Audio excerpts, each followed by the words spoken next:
Marijampolėje veikia 2 autoklubai. Prieš mėnesį laiko įsikūrė 3. Autosporto klubas Kelių velniai.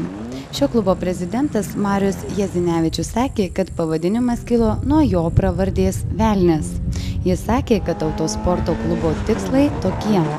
Vienyti žmonės, kurie nori dalyvauti šitame sporte ir jaunimą pritraukti.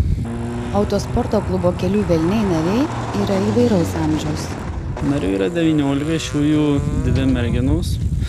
Nėra skirtumo, čia gali būti nuo 8 metų iki yra vyriausias pas mus, žmogus netoli 40 metų. O jauniausias? O jauniausias yra mano brolis 15 metų.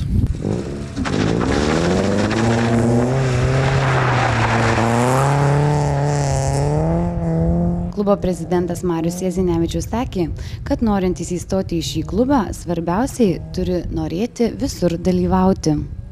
Turi norėti dalyvauti varžybose, turi mašiną, kad turėti.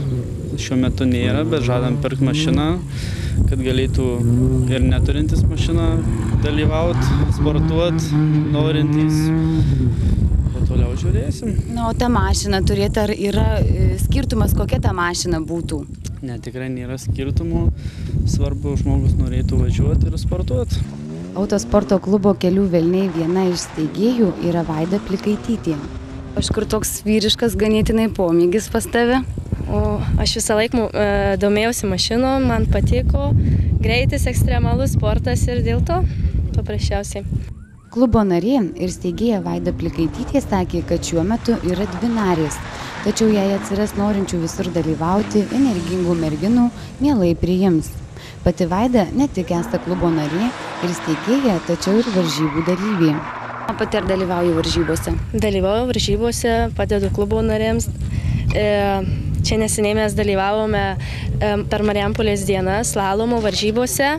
Tai mes moterų komandoje dalyvavome ir aš užėmiau 2 vietą, o mūsų antroji nariai užėmė 1 vietą. Autosporto klubas Kelių velniai turi rėmėjų, kuriems labai dėkoja. Mūsų rėmėjai norėtume pirmiausiai padėkoti Kapratui, kuris davė mums šią aikštelę, kad galėtume mes treniruotis. Taip pat padėjo mums savivaldybė ir prašysim dar rėmėjų. Nes mes dar neseniai įsikūrę iš tikrųjų, apie mus gal nėra labai daug apie mūsų nelabai gal kas daug žino, tai prašysim žmonių, kad paremtų, tai tiek. Kiekviena mašina, su kuria įstoja į šį klubą, yra pažymėtos Kelių velnių lipdukais. Su šiomis mašinomis klubo nariai, kaip jie sako, dalyvauja slalome, draguose ir driftinguose.